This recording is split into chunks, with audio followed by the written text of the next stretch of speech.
Halo warga Jakarta, apa kabar Anda hari ini? Kembali bersama saya Anton Haryadi Dan saya Dina Marcelina. dalam program Berita Jakarta hari ini, Jumat 29 Mei 2026. Menghadirkan berita pilihan dan informasi terbaru Untuk Anda.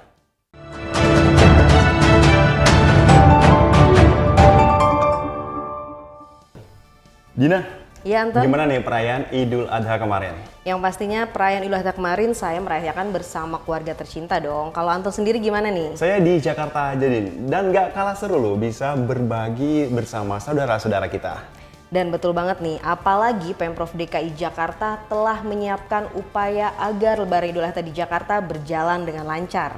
Nah, sebelum kita ke berita utama, kita sudah siapkan berita pilihan dari meja redaksi. Tentunya masih dalam suasana Idul Adha 2026. Nah, selain kemeriahan perayaan Idul Adha 2026 di Jakarta, kita juga masih punya informasi untuk warga Jakarta berikut ini. Suku Dinas Ketahanan Pangan, Kelautan, dan Pertanian Kepulauan Seribu memusnahkan 19 kg organ hewan kurban tidak layak konsumsi. Langkah ini diambil setelah petugas menemukan cacing pada bagian hati, paru-paru, dan kepala hewan. Pemusnahan dilakukan di lokasi untuk memutus rantai penularan penyakit dari hewan ke manusia. Dinas Sosial DKI Jakarta kembali mencairkan bantuan sosial pemenuhan kebutuhan dasar atau PKD periode Mei 2026. Total penerima manfaat mencapai 187.706 orang yang terdiri dari penerima kartu lansia, kartu anak, serta kartu penyandang disabilitas Jakarta.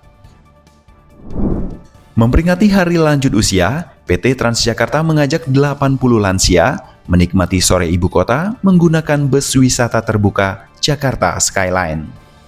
Kegiatan ini digelar sebagai bentuk apresiasi agar para lansia mendapat pengalaman bermakna dan aman di transportasi publik. Selain menyusuri panorama Jakarta, acara yang berakhir di halte Tosari ini juga dimeriahkan dengan bernyanyi dan makan bersama sebagai wujud layanan inklusif bagi seluruh kelompok usia. Jangan lupa nih Din, informasi selengkapnya warga Jakarta bisa langsung kunjungi website beritajakarta.id, website berita resmi pemerintah Provinsi DKI Jakarta.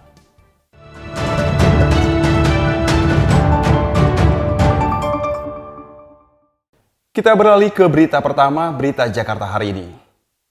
Perayaan Idul Adha 1447 Hijriah di Jakarta berjalan hikmat dan sukacita. Pemerintah Provinsi DKI Jakarta menggelar pelaksanaan ibadah sholat Idul Adha di halaman Balai Kota DKI Jakarta. Nah, tak hanya fokus pada kekhusyukan ibadah, Pemprov DKI Jakarta bersama tim gabungan juga memastikan seluruh rangkaian perayaan kurban berjalan lancar. Betul Anton, Pemprov DKI Jakarta menerjunkan petugas untuk melakukan pengawasan ketat terhadap kesehatan hingga pendistribusian daging hewan kurban ke warga Jakarta. Seperti apa suasana kemeriahan perayaan Hari Raya Kurban di Jakarta? Berikut informasi yang telah dihimpun oleh tim Berita Jakarta. Pemerintah Provinsi DKI Jakarta memastikan pelaksanaan ibadah dan penyembelihan hewan kurban Hari Raya Idul Adha 2026 berjalan aman dan kondusif.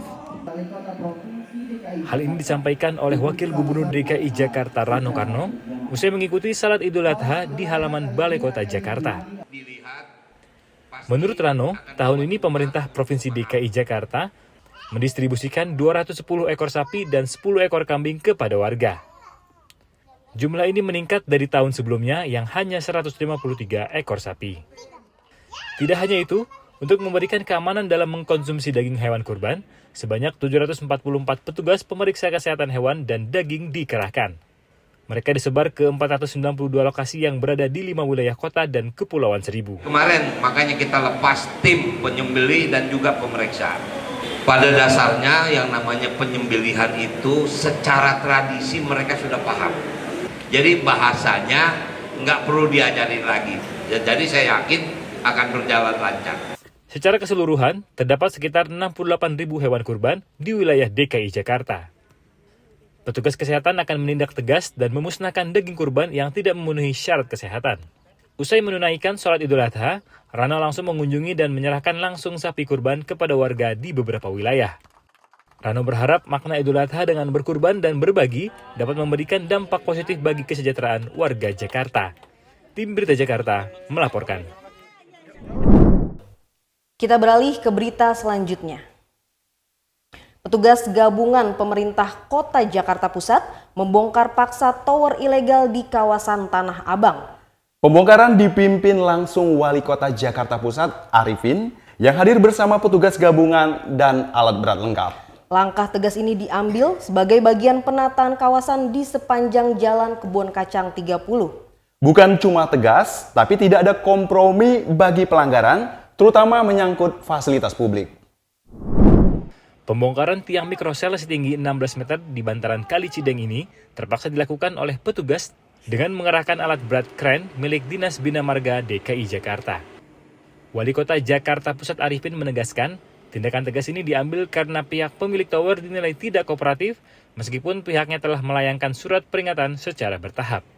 Yang sudah dikeluarkan surat peringatan sesuai dengan prosedur dari Satpol PP sudah diperingatkan untuk mereka bongkar, ya. SP 1, 2, dan 3 sudah dilakukan.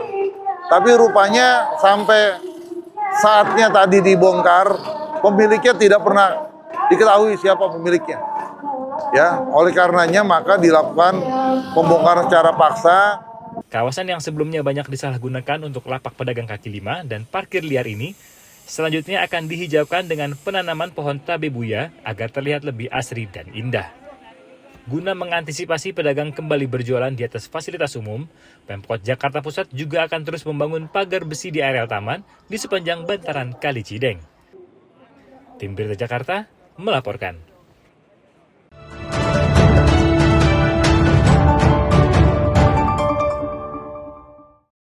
Kita masuk ke segmen Info Jakarta.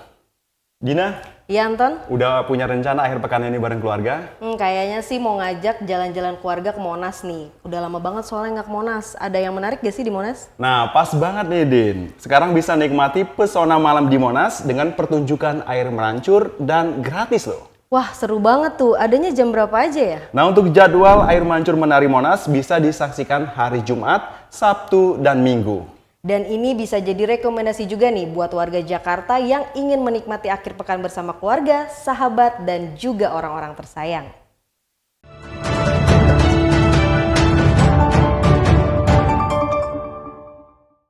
Beralih ke informasi cuaca. Sebelum memulai aktivitas esok hari, warga Jakarta bisa melihat perakiran cuaca yang dirilis BMKG berikut ini.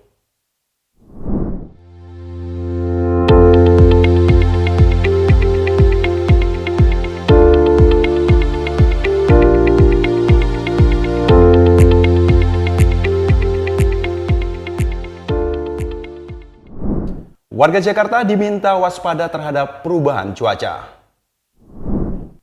Demikian program Berita Jakarta hari ini. Saya Anton Haryadi. Dan saya Dina Marcelina dan tim redaksi yang bertugas pamit undur diri. Menyongsong 5 abad Jakarta. Jakarta Kota Global dan Berbudaya. Sampai jumpa.